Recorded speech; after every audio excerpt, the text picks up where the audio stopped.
grow and get other resources to help them or get wisdom from others that's been through their trials and tribulations to share. My name is Brian Robinson. My business is I'm the financial trapper, financial literacy coach. One of the biggest challenges I deal with is putting the importance of how important you need to take your credit over your subscription base or your other spending habits, and then having people understand the language. Like you were saying, a lot of people don't understand the language of how simple it is to do it, but also how simple it is not to do it, right? So that's one of the biggest challenges, is how to educate people to take it more serious and put more urgency instead of getting on the phone or getting on a Zoom call and already hearing the mistakes they made 2 weeks ago. Are they, oh, I need to get into this house in 30 days. What can you do for me? Well, it's already too late. You're moving last minute. And so that's a big thing that I want to be able to deal with, that challenge of helping people move ahead of time instead of last minute, like most of us, have done in the past. So yes, meet me in the trap. Take risk and prosper, okay? That's the trap. Take risk and prosper in everything you do every day. I'm your financial literacy coach here at Club Core. Once again, I want to give it back to all of you for showing up. And definitely, if you're not, please be a part of this community, because we're just in the beginning. And I promise you, as we come to this point this time next year, this room will be filled and it's gonna be going crazy. So once again, I want to give it back to Brandon for even getting us going with this community. So a little bit about myself. From Las Vegas. I've been here since 89. I was born in California, but I've been here. Okay, I was born in 83. Been here since 89. I went over 20 years being financially illiterate. Okay, 20 years of not knowing anything about financial literacy. I thought the word budget was for broke, because every time I wanted to get something when I was a little kid, my mom always said, "That's not in the budget. Put it back. It's not in the budget. Put it back." Oh, we couldn't get you that for Christmas. It's not in the budget. Oh, we couldn't get you that for your birthday. It wasn't in the budget. So as I grew up, I made sure to never use that word, and to make so much money, I didn't have to care about a budget.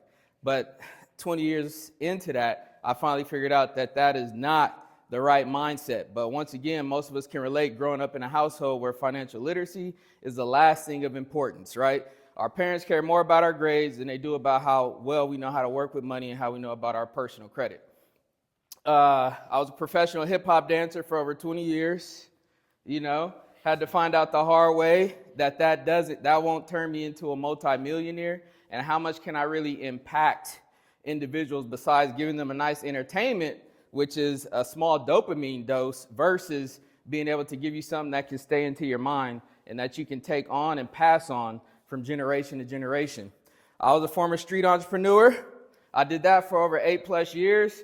It's one of those situations where you're trying to do everything. I've worked every job possible, from paper route as an 8th grader to working at Long John Silver's, getting burnt by the fryer, Krispy Kreme donuts when it first came to Vegas in 99, okay?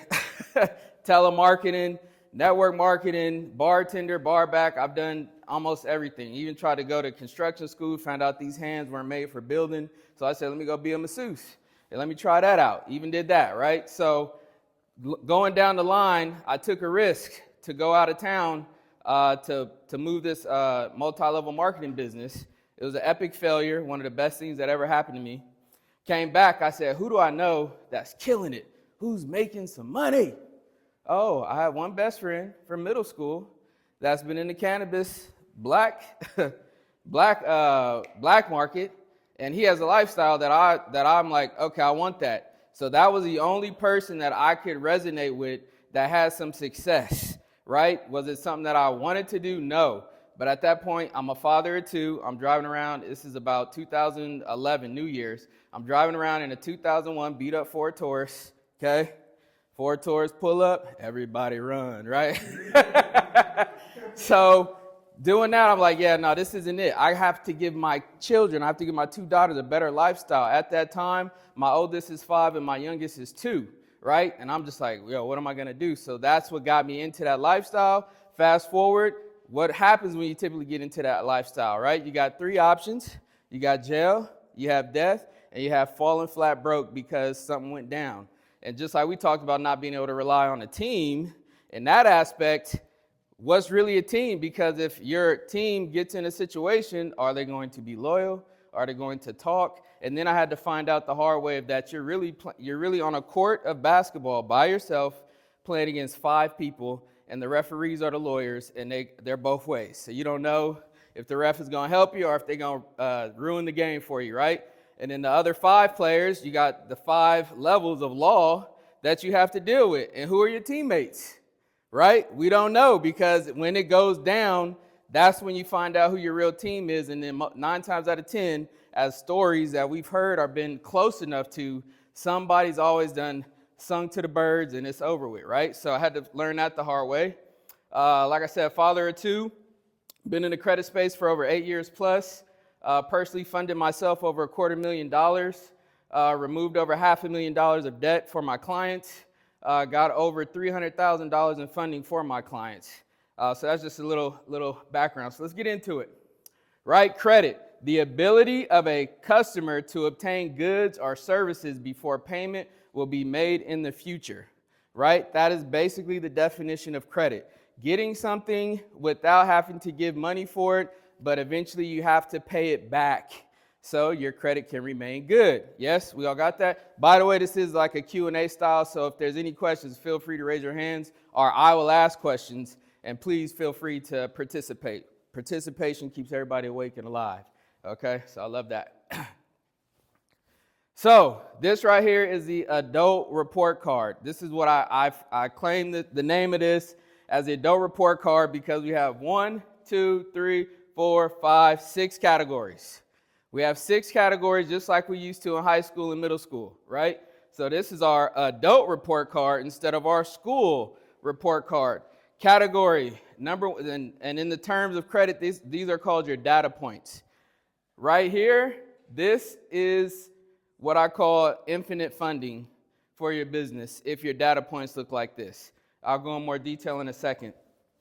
A big thing is a lot of people can have a great 700 plus credit score, but if their data points are weak, they'll still get denied or get little to funny. Like, how did I not get approved or get this much? And I have a 740.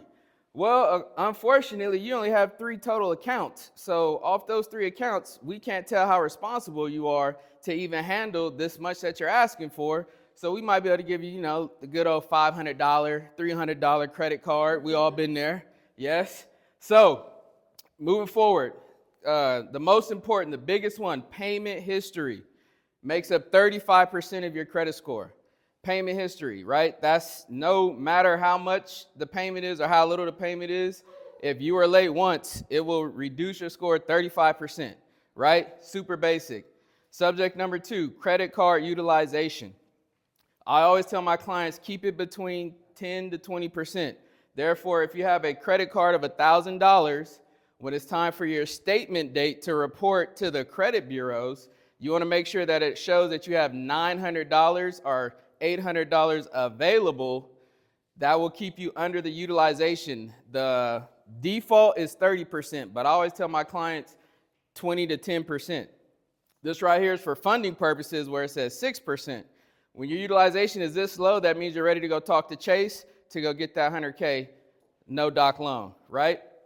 So with the credit card utilization, this is 30% of your score. Then we have derogatory marks, collections. Obviously, you want none, right?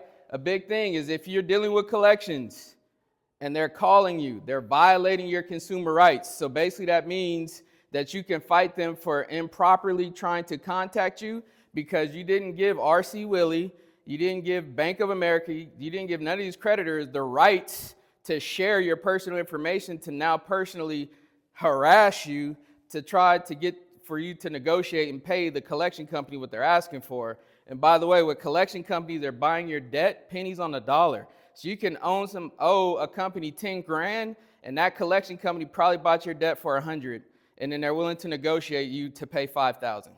And once you pay it, if you don't get a letter of deletion, it's still going to show up on your credit report as a negative item. So I always advise, do not pay your collections if they're not willing to give you a letter of deletion. There are so many errors and violating your laws, your rights, that they can be removed. You just have to stay persistent, and like we say in Club Core, resilient. Come on. Age recommended. Now, mind you, these are the statistics of your data points to get business funding. This is what it looks like to get over 50 plus thousand for your business as a personal guarantor for your business, a PG. Age, they want to see at least 5+ years that you've been responsible, positive, right? That you can show that you have been able to take care of your business as an adult and you don't have no interruptions with that account. And that could even be student loans. I hear like, oh, I want to get rid of my student loans. I want to pay my car off. No, don't do that right away because you're going to take your history away that you've had this car since 2018 or you had these student loans since 2014. Still let them report and take your time on them to utilize that history to get you in the door with the banks. We have to think about what can we get with this versus I want to get rid of this, because once you get rid of that history, now you got to start back at square one. That makes sense? Makes sense? Solid. And yes, this isn't the be-all, do-all, but this right here, like I said, these data points guarantee you to get big limits for your business. All right, 1, 2, 3, 4. All right, number 5, mixed accounts. Right here is a total of 17. You have a total of 17 mixed accounts. You're playing in the 780s to the 810 range. 850 credit score, you have at least 22 to 25 mixed accounts that are all positive and reporting. Now with the mixed accounts, you don't want too many credit cards only. You want a different type of credit. You want installment loans. You want revolving credit. Your car notes, you can have your utility bills report. You can get accounts like at a RC Willey, places like that are showing that you're positive making these payments. Does that make sense? So you want to have a variety so they see that you deal with multiple accounts and not just, oh, I have 10 credit cards. Well, that's not showing us enough. We need to see that you can deal with installment loans and that you're paying things off, like I said with the car notes, student loans. Anything that's dealing with a social security number that you had to fill out for, they want to see that you're being responsible for that, so you want to mix it up. Bare minimum, I tell my clients 8 to 10, but if you get over 15 plus, outstanding. Hard inquiries, you want 0 to 3 max. 0 to 3 hard inquiries max. Hard inquiries is basically saying, are you thirsty? If you have over 3, they're going to look at you as being thirsty for trying to get approved. Does that make sense? So if I ask my mom, she says no. I ask my dad, he says no. I ask my sister, she says no. I ask my best friend from school, he says no.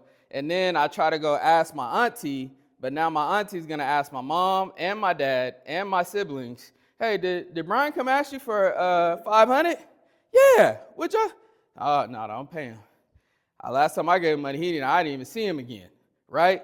I see him living it up on the stories, on the Facebook stories and Snapchat, all that stuff, right? So they're going to track what you've been trying to apply for, and if they see you getting denied continuously, would you give somebody the money if you know that they haven't paid aunt, uncle, brother, sister, best friend back, and they told you, yeah, I wouldn't give that to them. I'm still waiting for it. You're going to be like, oh, you know what, I'm going to just give you a chance. Here's $500. And knowing that it's not coming back because their resume says it's not coming back. Make sense? Any questions on the adult report card? How long does it take for you to remove inquiries? Standard is supposed to be 2 years if you do nothing, but that doesn't happen because the credit bureaus are lazy. But hard inquiries can get removed in days, literally in days.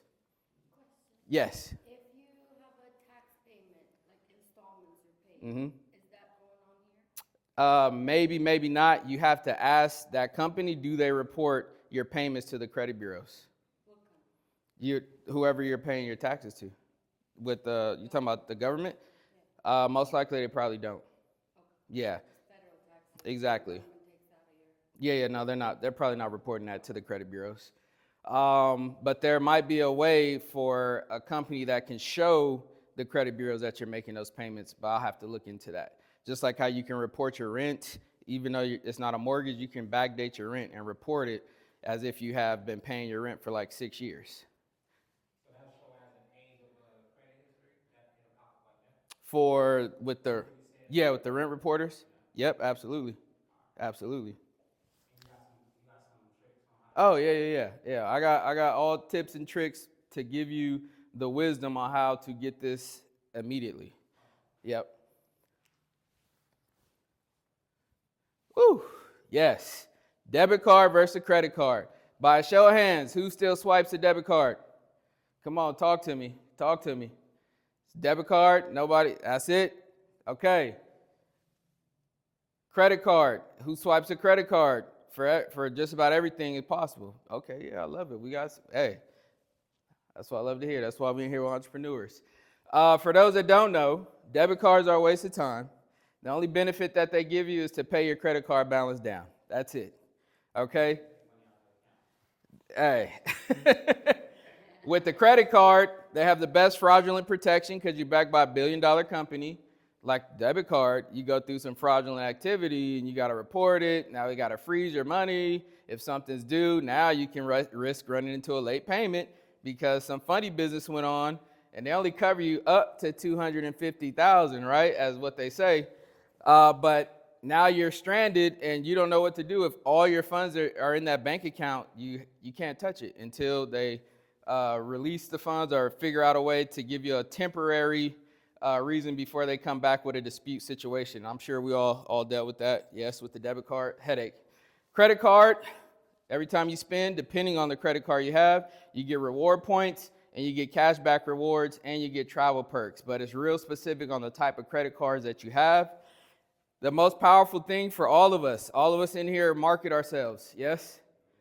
If you do not have an Amex Gold, get one immediately. Why? They give you the best reward points for every dollar you spend on marketing, specifically online. So if per dollar, you get 4x that amount. So if you're spending $5,000 a month, you just got over 20,000 of points. Plus, now that you only have those points that now you can redeem for purchases or things you might need.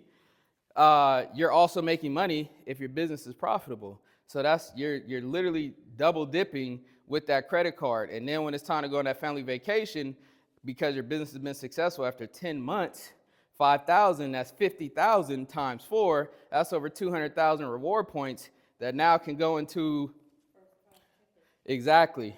And all you're paying is just the tax. You fly first class and you want to go to Europe. Now you're only paying $200 for the tax, but you're in a first class situation for you and your family or whoever, your business partner, whatever the case is. Get the rental car, get the hotel perks. You get so many perks when you go into this portal with those specific credit cards to where now you don't have to spend your hard-earned money. You get to reward yourself for marketing your business with the right credit card. Any questions on that? I say business credit, but it can work for personal, but more so on the business side because you're going to be marketing and things of that nature. So you want to keep it in the business because obviously with a business credit card, the limits go way higher than a personal credit card. But to get started, absolutely. Start the best way you can, for sure. How I'm looking on time? Perfect. Okay, the most important part. I heard somebody say budgeting. Yes, used to be my nemesis, now my best friend. Budgeting, a spending plan that takes into account estimated current and future income and expenses for a specific future time period, right? Your budget basically tells you everything you need to know about your spending habits. It will tell you if you're good or if you're really, really bad, and the numbers don't lie, period. When was the last time you went every day and tracked your spending for 30 days straight? When's the last time you had to check yourself and do that? Anybody recently? Anybody this year yet? Where 30 days, you have your notes on your phone. Oh, I went to the Starbucks, $20. Oh, went to Applebee's with the fam, $80. Gym membership, cell phone bill. Had to buy supplies for the meeting. How much was that? We just had an event. We had to get a booth. We had to get marketing done. Like 30 days. After you see that, you're going to, oh, why'd I get that? Oh, wait, that was $50? That was 80? That was 100? That was 200? That means we're not telling our money what to do. We're just going with it because we got it, right? Oh, I just got that fat commission check, baby. 5,000 in the account. Let's go. What we doing tonight, man? Want to go hit that hookah bar? It's on me tonight. I'm just speaking what it's like when you get those big wins and then you get a little frivolous, right? You just start just thinking it's going to keep coming. But as we know as business owners, we have this thing called slow time. Like, yo, where everybody at? I'm not getting no referrals, no repeat business. I thought I did an outstanding job. I got the testimonies. I'm posting every day on my social media platform. I haven't got nobody to tap in with me for 3 weeks. Have we all felt this? Yes. If we don't have our hands up, we're in denial. Okay? Because trust me, if you haven't, you wouldn't be in here because you'd be too busy. Yeah? So with the budget, our income, our expenses, savings, liability, assets. I'm sure everybody in here knows the difference between a liability and an asset. Yes? We all know the difference? Perfect. Don't need to go through that. Next, the good old envelope system. This right here tells us exactly where to put our money every single time we touch it, from $10 to $10,000. 50% on bills, 20% on savings, 10% investing, 10% spending, 10% giving / tithing, depending on what your purpose, what you like to do. The giving envelope is so powerful because when the brother or whoever asks and they need that $100, if I have it in my envelope, here you go. Keep it. It's a gift. I don't need it back. I don't want to even create that warfare that we have found out the hard way when we lend our hard-earned money to family members and friends, and then we see them on the gram.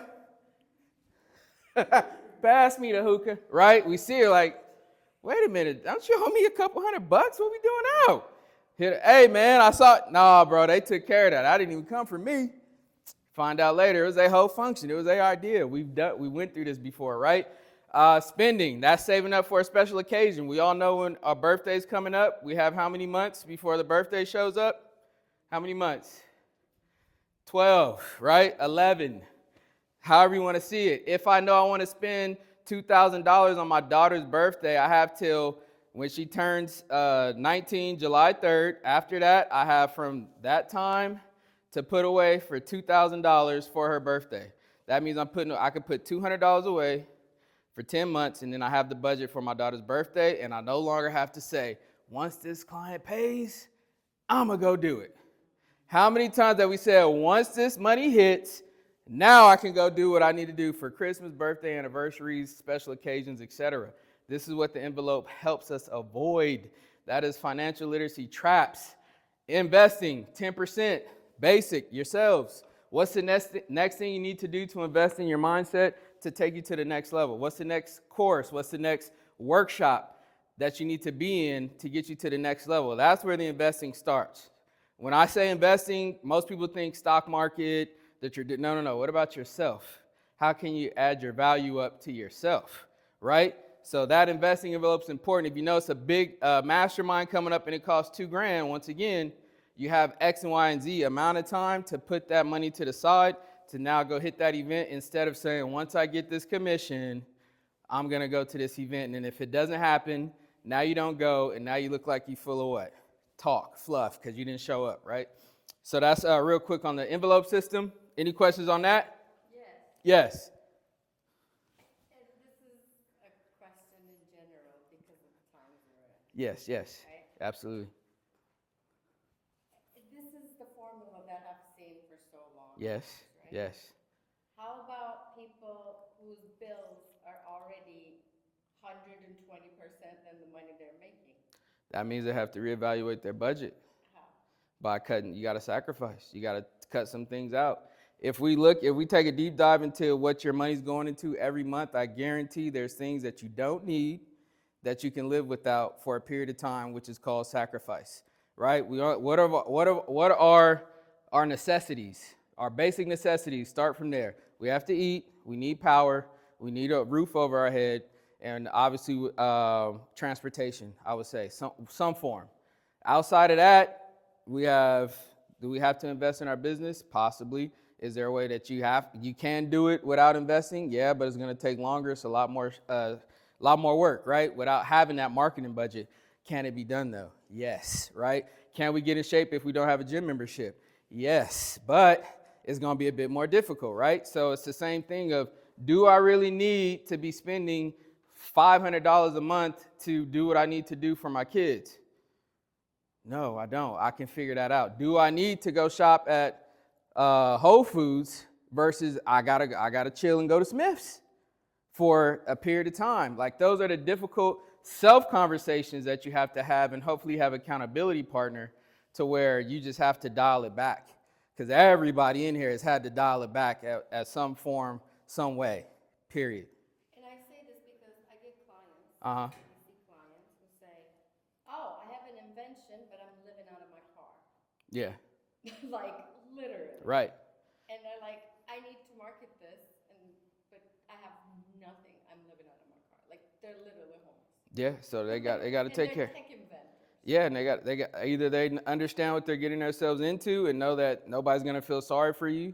You have to figure it out, or go get your butt a job and stack up so you can now supply yourself to make it happen. Because if you went broke getting the patents and things like that, nobody can steal it from you, correct? And we all know the best way to get successful anyway is copycat, but put your own flavor into it. Nothing that we're doing is never been done before. It's now just putting your own self into that thing to make it different. And that's like one of the biggest cheat codes I had to find out the hard way, is trying to do stuff that had never been done before. It's like, no. Do stuff that's been done before, but put your sauce on it. Does that kind of answer your question? Somewhat. We can deep dive. How much? 2 minutes? Perfect. Anything else on the envelope system? We good? We Gucci? Solid? And the best part, funding, OPM. I like to say OBM, other banks' money, other people's money.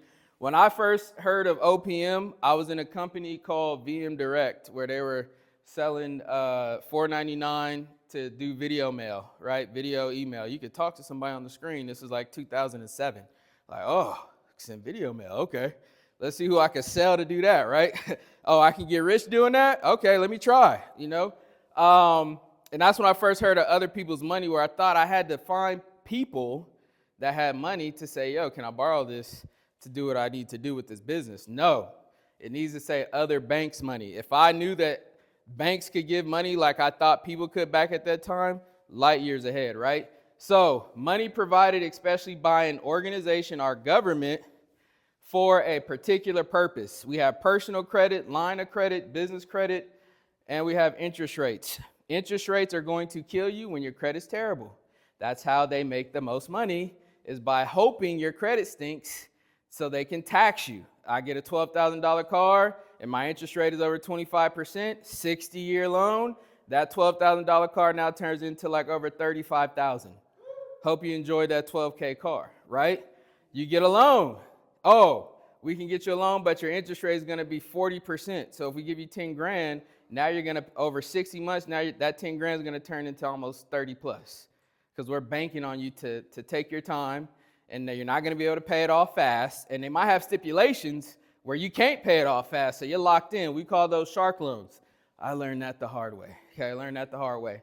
Lines of credit means you have access to that cash right then and there. It gets sent into your bank account, versus credit cards, where you actually get an actual physical business credit card, where you have to do there's certain strategies where you can get the funds off the credit card without paying a merchant cash balance transfer. There are certain ways where you can do purchases for certain things, and that you won't get hit with that, but that's a whole nother strategy. But like I said, line of credit, you have that credit instantly, you can use it.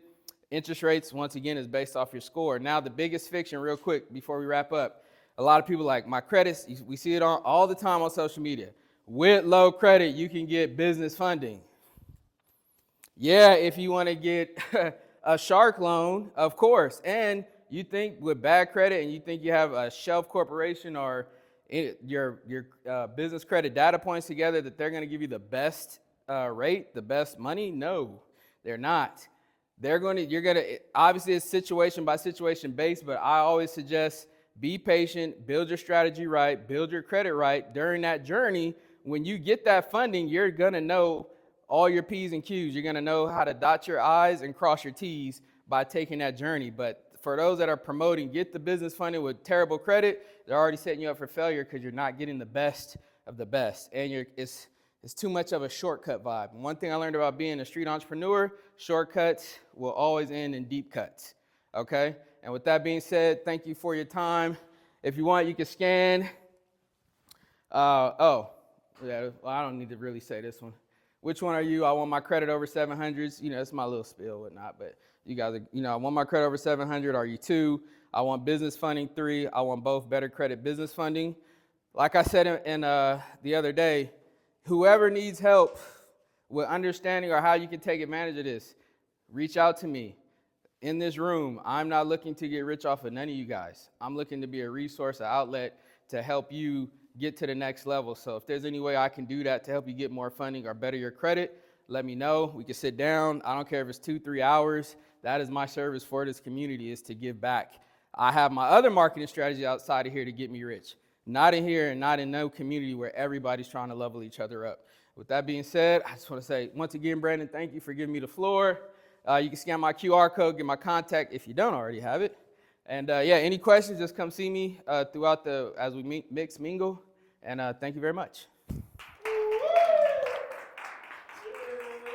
I'm gonna have Brian stay there. Just open the floor for a couple of questions. If anyone has any questions, I'm gonna take the time to transition to the next presentation. Short loans, how low can the credit be? Sure. I mean, it could be low 600s, high 5s. It just depends. Do you have terrible collection, like a lot of collections? Do you have a boatload of inquiries? Or do you have 2 recent late payments? Like if you have late payments that was 12 months or older, it's gonna hurt, but it's not gonna be terrible versus if you have a fresh 30 to 6 month late payment. Like the late payment's the biggest thing that can get people disqualified for a shark loan. How high did you see the interest rates for those? Like Shark loans? the What? worst credit, worst. Worst 550. They got approved for 5,000, and they had to pay back $15,000 in 6 months, and they had to pay weekly. They had to pay it back weekly. Yes, Shaki. I have a credit card that I'm not using, so would it be a good idea to keep it as is or close it? Which one is better? My credit. It's your personal. Yes. Keep it because it's history. Don't close it. And we can see what type of credit card it is to maybe transfer to a newer one that gives you better benefits, but you want to keep the age, so don't cancel. Yes. So a couple years ago, I found out about the Experian Boost. Yes. So I've been doing everything I can to get my FICO score up. Uh-huh. However, I noticed that what's reported on my Experian Boost is not reported on my Credit Karma, such as bills that I'm already paying anyway. Mm-hmm. Is there a way to get that Experian reporting over to the other reporting, or are they 2 separate things? 2 separate things. Remember, Credit Karma is no pun intended, it's a free service. So they're gonna give you about what your score is. They're never gonna tell you the full detail. It's just a good free service for them to sell you on credit cards you can apply for, which most likely you don't want to apply for because that's how they make their money. So I would just look at Credit Karma as, okay, they do really good at showing those data points, but outside of that, their scores are usually inflated by like 40 to 80 points. And you really want to get a monitoring service. You can grab your free annual credit report.com and you can get one free a year, or pay. I use Smart Credit for my clients where they pay $20 a month where they can see their score refresh every 30 days. You said get your score in the 700s. Yes. It used to be 800, right? Was the credit score, but now I see it goes out to 850. Mm-hmm. When did that change, or how should we look at that? Well, I mean, 850 is like the pinnacle. That's best score you can have. But I tell people, even if you have a 770, you get the same benefits as a 850. There's no difference except I have an 800. I have an 850. Look at me. That's only the biggest difference. But you can get funding. You can get great funding with a 680. 680, 2 personal credit cards over $2,500 each. You can get great funding because they want to see that you've been able to handle limits before they just say, oh, here you go. And that's why most people run into the low limits right out the gate, because they're not taking their time to build their profile properly. And that's been, I mean, the 850 credit score became a thing late 2000s. Is it possible to remove late payments? Absolutely, absolutely. It's just, it's a longer fight because you just have to go back and forth with proving why they should help you remove the late payments with the creditors. So usually I advise my clients to we'll three-way call, because a lot of people, I don't want to call. It's like, you're talking to a human being that doesn't own it. Okay, they're paid hourly, but they have feelings just like we do. So if we're able to ask for a late payment forgiveness, most of the times it'll work out. And if they say no, then we call right back to speak to somebody else, and we repeat the process until it works. So yes, no. Right, if you know you're gonna be late, call ahead of time so they can work with you. Because nobody wants to lose a client. They don't want to have to deal with the chasing, right? So you want to talk ahead of time and communicate and really have a great story, whether it's, it's congruent. People still using the COVID-19 as still an issue, why payments are an issue for them, and it still works still to this day. So it's all about just communication. Let's give Brian a round of applause. Come on, baby. Amazing, good work. Great information, right? All right, we gotta keep it coming. So just keep in mind, that's just probably 10% of the knowledge that he has. There's so many tricks to the trade, right? Each of those subcategories